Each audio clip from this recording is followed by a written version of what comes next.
ವಿದ್ಯಾರ್ಥಿ ಜೀವನದ ಅತ್ಯಂತ ಪ್ರಮುಖ ಘಟ್ಟ 10ನೇ ತರಗತಿ ಹಾಗೂ ಪಿಯುಸಿ. ಎಸ್ಎಸ್ಎಲ್ಸಿ ಅಥವಾ ಪಿಯುಸಿಯಲ್ಲಿ ಒಂದು ಸಬ್ಜೆಕ್ಟ್ನಲ್ಲಿ ಫೇಲ್ ಆದರೂ ಸಹ ಕೆಲವರು ತಮ್ಮ ವಿದ್ಯಾಭ್ಯಾಸವನ್ನೇ ಬಿಡ್ತಾರೆ, ಇಲ್ಲ ತಪ್ಪು ಹಾದಿ ಹಿಡಿತಾರೆ.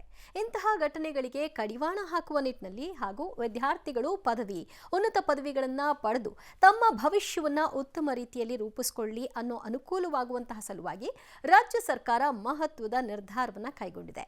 ಎಸ್ಎಸ್ಎಲ್ಸಿ ಪಿಯುಸಿಯಲ್ಲಿ ಉತ್ತೀರ್ಣರಾಗಲು ಅಗತ್ಯವಿರುವ ಕನಿಷ್ಠ ಪಾಸಿಂಗ್ ಅಂಕವನ್ನ ಕಡಿತಗೊಳಿಸುವ ಮೂಲಕ ವಿದ್ಯಾರ್ಥಿಗಳಿಗೆ ಗುಡ್ ನ್ಯೂಸ್ ಕೊಟ್ಟಿದೆ.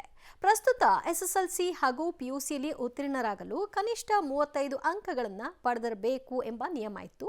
ಇದೀಗ ಸಾರ್ವಜನಿಕ ಅಭಿಪ್ರಾಯ ಪಡೆದು ಪಾಸ್ ಮಾರ್ಕ್ಸ್ ಅಂಕ ಕಡಿತಗೊಳಿಸಿರುವ ರಾಜ್ಯ ಸರ್ಕಾರ ಎಸ್ಎಸ್ಎಲ್ಸಿ ಹಾಗೂ ಪಿಯುಸಿಯಲ್ಲಿ ಪಾಸಿಂಗ್ ಮಾರ್ಕ್ಸ್ ಅನ್ನ 35ರಿಂದ 33%ಗೆ ಇಳಿಕೆ ಮಾಡಿದೆ. ಎಸ್ಎಸ್ಎಲ್ಸಿ ಪಿಯುಸಿ ಪರೀಕ್ಷಾ ಪಾಸಿಂಗ್ ಅಂಕ ಕಡಿತಗೊಳಿಸಿರುವ ಬಗ್ಗೆ ಶಿಕ್ಷಣ ಸಚಿವ ಮಧು ಬಂಗಾರಪ್ಪ ಘೋಷಣೆ ಮಾಡಿದ್ದು, ಎಸ್ಎಸ್ಎಲ್ಸಿ ಪಿಯುಸಿ ಪರೀಕ್ಷೆಗಳಲ್ಲಿ ಉತ್ತೀರ್ಣರಾಗಲು ಅಗತ್ಯವಿರುವ ಕನಿಷ್ಠ ಮಾರ್ಕ್ಸ್ ಅನ್ನು ಕಡಿತಗೊಳಿಸಲಾಗಿದೆ. 2025-26ನೇ ಸಾಲಿನಿಂದಲೇ ಪರೀಕ್ಷಾ ಪಾಸಿಂಗ್ ಅಂಕ ಕಡಿತ ಜಾರಿಯಲ್ಲಿರುತ್ತೆ ಅಂತ ತಿಳಿಸಿದರು.